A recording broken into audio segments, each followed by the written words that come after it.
ಈ ಕ್ರೈಸಿಸ್ ಏನಿದೆ ಇದು ಸಂಪೂರ್ಣವಾಗಿ ನಮ್ಮ ಮೋದಿಯವರ ವಿದೇಶಾಂಗದ ನೀತಿಯ ವೈಫಲ್ಯ.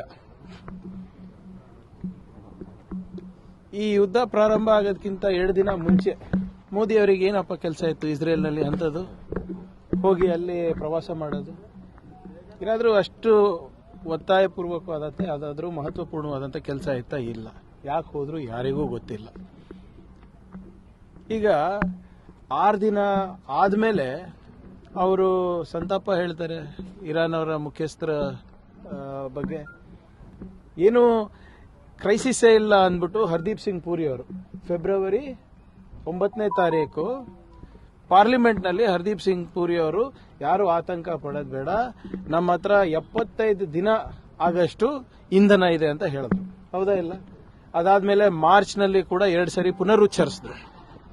ಏಕಾಏಕಿ ನೀವು ಡೊಮೆಸ್ಟಿಕ್ ಸಿಲಿಂಡರ್ನ 60 ರೂಪಾಯಿ ಮಾಡಿದ್ರಿ, ಕಮರ್ಷಿಯಲ್ ಸಿಲಿಂಡರ್ನ 115 ರೂಪಾಯಿ ಮಾಡಿದ್ರಿ.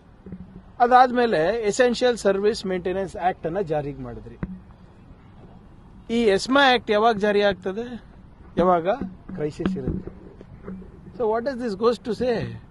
Government is clueless. ಏನ್ ಆಗ್ತಾ ಇದೆ ಅಂತಾನೆ ಅವ್ರಿಗೆ ಗೊತ್ತಿಲ್ಲ. ಇವತ್ತು ಯಾಕೆ ನಿಮ್ಮ ಹೋಟೆಲ್ಗಳು ಬಂದಾಗ್ಲತ್ತವ, ಯಾಕೆ ಹಾಸ್ಟೆಲ್ಗಳಲ್ಲಿ ಸರಿಯಾಗಿ ಅಡುಗೆ ಆಗ್ತಾ ಇಲ್ಲ, ಯಾಕೆ ಇವತ್ತು MSMEs ಬಂದಾಗ್ತಾ ಇದೆ, ಫ್ಯಾಕ್ಟರಿಗಳು ಕೂಡ ನಿಂತೋಗಿದೆ. ಪುಣೆನಲ್ಲಿ ಟಾಟಾ ಅವರ ಏನು ಕಾರ್ ಮ್ಯಾನುಫ್ಯಾಕ್ಚರಿಂಗ್ ಯೂನಿಟ್ ಇದೆ ಅದು 50% ಕೆಪಾಸಿಟಿಗೆ ಇಳಿಸಿದ್ದಾರೆ ಇವತ್ತು.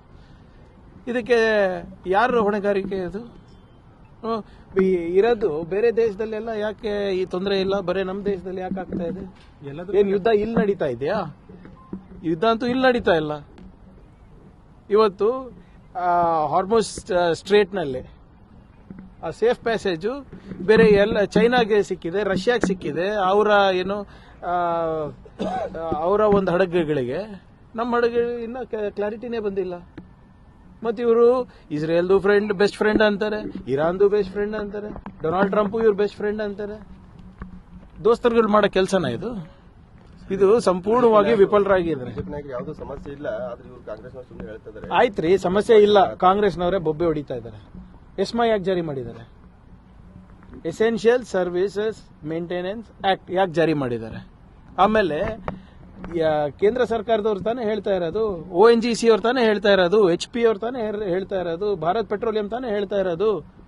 ಮತ್ತೆ ಯಾಕೆ ಇದು UP ನಲ್ಲಿರ್ಬೋದು, ಡೆಲ್ಲಿನಲ್ಲಿರ್ಬೋದು ಸಾಲಾಗಿ ನಿಂತಿದ್ದಾರೆ?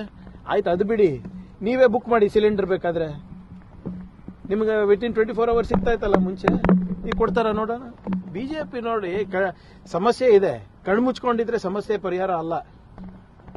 First you have to acknowledge the problem and then you have to solve it. BJP ಅವ್ರಿಗೆ ಏನಾಗ್ಬಿಟ್ಟಿದೆ, ಸುಮ್ಮನೆ ಮೋದಿ ಅವ್ರ ಗುಣಗಾನ ಆಡಿದ್ರೆ ಅವ್ರಿಗೆ ಪ್ರಮೋಷನ್ ಸಿಗುತ್ತೆ ಅಷ್ಟೇ ಅವ್ರದ್ದು. ಕಾಂಗ್ರೆಸ್ ಅವರು ಆಲ್ರೆಡಿ ದೇಶದ ಬೆತ್ತಲೆ ಆಗಿದ್ದಾರೆ, ಇನ್ನೇನು ಜನರಿಗೆ ದಾರಿ ತಪ್ಪಿಸೋ ಕೆಲಸ ಮಾಡ್ತಾರಲ್ಲ. ಆಯ್ತ್ರಿ, ನಾವೇ ದಾರಿ ತಪ್ಪಿಸ್ತಾ ಇದೀವಿ. ಮತ್ತೆ ಪಾರ್ಲಿಮೆಂಟ್ ನಲ್ಲಿ ಚರ್ಚೆ ಯಾಕೆ ಮಾಡ್ತಾ ಇಲ್ಲ ಇವರು? ನಂದು ಒಂದು ಸಿಂಪಲ್ ಪ್ರಶ್ನೆ ಇದೆ ಸರ್, ಎಸ್ಮಾ ಯಾಕೆ ಜಾರಿನಲ್ಲಿ ಇದೆ ಅಷ್ಟೇ, ಅದಕ್ಕೆ ಉತ್ತರ ಕೊಟ್ಬಿಡ್ಲಿ ಅವರು. ಆಮೇಲೆ ಹರ್ದೀಪ್ ಸಿಂಗ್ ಪುರಿ ಅವರೇ ಹೇಳ್ತಾ ಇರೋದಲ್ಲ, ಆಮೇಲೆ ಎಲ್ಲ ಸಣ್ಣ ಪುಟ್ಟ ಫ್ಯಾಕ್ಟರಿಗಳು ಯಾಕೆ ಬಂದಾಗ್ತಾ ಇದೆ, ಹೋಟೆಲ್ಗಳು ಯಾಕೆ ಬಂದಾಗ್ತಾ ಇದೆ, ಬೀದರ್ನಲ್ಲಿ ಹೋಟೆಲ್ಗಳು ಯಾಕೆ ಬಂದಾಗ್ತಾ ಇದೆ, ಬೆಂಗಳೂರಿನಲ್ಲಿ ಯಾಕೆ ಬಂದಾಗ್ತಾ ಇದೆ? ಏನ್ ಅಂದ್ರೆ ಇವರಿಗೆ ಬಿಸ್ನೆಸ್ ಮಾಡೋ ಇಂಟ್ರೆಸ್ಟ್ ಇಲ್ವಾ? ಕಾಂಗ್ರೆಸ್ನವ್ರು ಹೇಳಿದ ತಕ್ಷಣ ಎಲ್ಲರೂ ಬಂದ್ ಮಾಡ್ತಾ ಇದಾರೆ ಅಂಗಡಿಗಳು. ಸರ್, ಇಕ್ಬಾಲ್ ಅನ್ಸಾರಿ ಅವರು ಓಪನ್ ಆಗಿ ಹೇಳ್ತಾ ಇದ್ದಾರೆ, ಬಜೆಟ್ ಬಗ್ಗೆ ಬಹಳ ಅಸಮಾಧಾನ ವ್ಯಕ್ತಪಡಿಸ್ತಾ ಇದ್ದಾರೆ. ಅಂದ್ರೆ ರಾಜಭಾಷೆ ಹೇಳ್ತಾ ಇದ್ರು, ಏನು ಕ್ರಮ ಇಲ್ಲ. ಯಾವ ವಿಚಾರಕ್ಕೆ ಬಜೆಟ್ ಮಂಡನೆ ಮಾಡಲ್ಲ ಸಿದ್ದರಾಮಯ್ಯ ಸರ್, ಅದ್ರ ಬಗ್ಗೆ ಈಗ ಎಲ್ಲರಿಗೂ ಸಂತೃಪ್ತಿ ಪಡಿಸಕ್ ಆಗೋದಿಲ್ಲ. ಯಾವ ನಿಟ್ಟಿನಲ್ಲಿ ಅವ್ರಿಗೆ ಅಸಮಾಧಾನ ಆಗಿದೆ ನಮ್ಗೆ ಗೊತ್ತಿಲ್ಲ. ಈಗ ಒಡಿಶಾದ MLAಗಳು ಬೆಂಗಳೂರಿಗೆ ಬಂದಿದ್ದಾರೆ, ರೆಸಾರ್ಟ್ ಅಲ್ಲಿ ಇದ್ದಾರೆ. ಈಗ ಬಿಜೆಪಿದವರು ಆರೋಪ ಮಾಡ್ತಾ ಇದ್ದಾರೆ, ನಮ್ಗೆ ಆಪರೇಷನ್ ಕಮಲ ಅಂತಿದ್ರು, ಕಾಂಗ್ರೆಸ್ ಅವರು ಆಪರೇಷನ್ ಕಮಲ ಪ್ರಾರಂಭ ಆಗಿದ್ದೆ ಎಲ್ಲಿ? ನಮ್ಮ ರಾಜ್ಯದಲ್ಲಿ. ಇಲ್ಲಿ ಅವರು ಪ್ರಾರಂಭ ಮಾಡಿದ್ದು ಇವತ್ತು ಮೋದಿ ಅವರು, ಶಾ ಅವರು ಇದರಲ್ಲಿ PhD ಮಾಡಿದ್ದಾರೆ. ನೀವು ಗುಜರಾತ್ ತಗೋಬಹುದು, ಅಸ್ಸಾಂ ತಗೋಬಹುದು, ಗೋವಾ ತಗೋಬಹುದು, ಮಹಾರಾಷ್ಟ್ರ ತಗೋಬಹುದು, ನಮ್ಮ ಕರ್ನಾಟಕದ ಹಿಂದಿನ ಸರ್ಕಾರ ತಗೊಳ್ರಿ. ಮಿಕ್ಕಿದ ಚುನಾವಣೆ ಮಿಕ್ಕಿದ ಎಕ್ಸಾಂಪಲ್ಗಳೇ ಬೇಡ, ಇಲ್ಲೇ ತಗೊಳ್ಳಿ. ಹೇಗಾಯ್ತು ಅದು? ಇವತ್ತು ಹೋಗಿ ಎಲ್ಲ ಜೆಡಿಎಸ್ ಅವ್ರ ಬಗ್ಲ ಕುಂತಾರಲ್ಲ, ಅವರೇ ತಾನೇ ಕಿತ್ತಿದ್ದು ಬಿಜೆಪಿದವರು. ತಾವೊಂದು ಆರೋಪ ಮಾಡಿದ್ರಿ ಕುಮಾರಸ್ವಾಮಿಯನ್ನ ಮೋದಿ ಮತ್ತು ಶಾ ಮುಖ್ಯಮಂತ್ರಿ. ನಾನು ಆರೋಪ ಮಾಡಿಲ್ಲ ಸರ್, ದಯವಿಟ್ಟು ನೀವು ಸರ್ಕಾರ ಬರಲ್ಲ ಅಂತ ಅರ್ಥ ಸರ್. ನೋಡಿ, ಒಂದ್ ನಿಮಿಷ, ನಾನು ಆರೋಪ ಮಾಡಿಲ್ಲ. ಮೊದಲನೇದಾಗಿ ದೇವೇಗೌಡರು ಹೇಳಿದದು ಏನಂತ ಹೇಳಿದ್ರು, ಮುಂದೆ ಜೆಡಿಎಸ್ ಅಧಿಕಾರಕ್ಕೆ ಬರುತ್ತೆ, ಕುಮಾರಸ್ವಾಮಿ ಅವರು ಮುಖ್ಯಮಂತ್ರಿ ಆಗ್ತಾರೆ ಅಂತ. ಅವಾಗ ನೀವು ಅಂದ್ರೆ ನಮ್ಮ ಮಾಧ್ಯಮ ಸ್ನೇಹಿತರು, ನಿಮಗೆ ಸ್ವಂತ ಬಲದ ಮೇಲೆ ಬರಕ್ ಆಗೋದಿಲ್ಲ ಅಂದ್ರೆ ಬಿಜೆಪಿಯವರು, ಅಮಿತ್ ಶಾ ಅವರು, ಮೋದಿ ಅವರು ಮಾಡ್ತಾರಂತ ಅವ್ರು ಹೇಳಿರೋದು. ಅವಾಗ ಎಲ್ಲ ಬಿಜೆಪಿಯವರ ಬಾಯಿಗೆ ಬೀಗ ಬಿದ್ದಿತ್ತು. ಆಯ್ತಾ? ಯಾರು ಕೂಡ ಇಲ್ಲ ನಾವು ಅಧಿಕಾರಕ್ಕೆ ಬರ್ತೀವಿ ಅಂತ ಇಬ್ಬರು ಪಕ್ಷಕ್ಕೂ ಗ್ಯಾರಂಟಿ ಇಲ್ಲ, ಸ್ವಂತ ಬಲದ ಮೇಲೆ ಬರಕ್ ಆಗೋದಿಲ್ಲ, ಬರೋದು ಕಾಂಗ್ರೆಸ್ ಪಕ್ಷನೇ ಅಂತ ನಾನು ಹೇಳಿರೋದು. ನಿನ್ನೆ ಸದನದಲ್ಲೂ ಅದೇ ಹೇಳಿದೀನಿ, ಮೊನ್ನೆ ಕೌನ್ಸಿಲಲ್ಲೂ ಅದೇ ಹೇಳಿರೋದು. ಡಿ.ಕೆ. ಶಿವಕುಮಾರ್ ಮತ್ತೇನು ಸಂಕಷ್ಟ ಬರುತ್ತೆ ಅಂತ? ಯಾಕಂದ್ರೆ ಲಾಸ್ಟ್ ಟೈಮ್ ಏನ್ ಸಂಕಷ್ಟ? ಈಗ ಒರಿಸ್ಸಾ ಇನ್ನೇನ್ ಮಾಡ್ತಾರ್ರಿ? ಈಗಾಗಲೇ ಅವರಿಗೆ ಜೈಲಿಗೆ ಹಾಕಿದ್ದಾಯ್ತು, ಐಟಿ ಆಯ್ತು, ಇಡಿ ಆಯ್ತು. ನೋಡಿ, IT, ED, CBI is nothing but a political tool for the central government. ಈಗ ಎಷ್ಟು ನಾಟ್ ಇವನ್ 2% ಏನು ಐಟಿ ಇಡಿ ದಾಳಿ ಮಾಡಿದ್ದಾರೆ, not even 2% have been convicted. ಇದು ಅವರ ಟ್ರ್ಯಾಕ್ ರೆಕಾರ್ಡ್.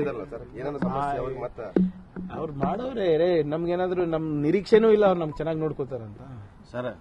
ಈಗ ನಾವು ತಪ್ಪು ಮಾಡಿದ್ರೆ ಇಷ್ಟೊತ್ತಿಗೆ ನಾವು ಜೈಲಲ್ಲಿ ಇರ್ಬೇಕಲ್ಲ. ಈಗ 12 ವರ್ಷ ಆಯ್ತ್ರಿ ಮೋದಿ ಸರ್ಕಾರ ಬಂದು. 15 ವರ್ಷದಿಂದ ಏನ್ ಕೇಳ್ಕೊಂಡು ಬಂದಿದೀವಿ? ಅವ್ರು ಪ್ರಚಾರ ಮಾಡೋದಕ್ಕಿಂತ ಮುಂಚೆ ರಾಬರ್ಟ್ ವಾದ್ರಾ ಅವ್ರು ಹಿಂಗೆ, ಡಿ.ಕೆ. ಶಿವಕುಮಾರ್ ಅವ್ರು ಹಿಂಗೆ ಯಾವ್ದು ಮಾಡಿದಾರೆ ಹೇಳಿ? ಸುಮ್ನೆ ಇದು ಮೀಡಿಯಾನಲ್ಲಿ ಬರ್ಲಿಕ್ಕೆ ಅಷ್ಟೇ. ಇದು ತೊಂದರೆ ಅಂತೂ ಕೊಡೋರೆ ಅವರು.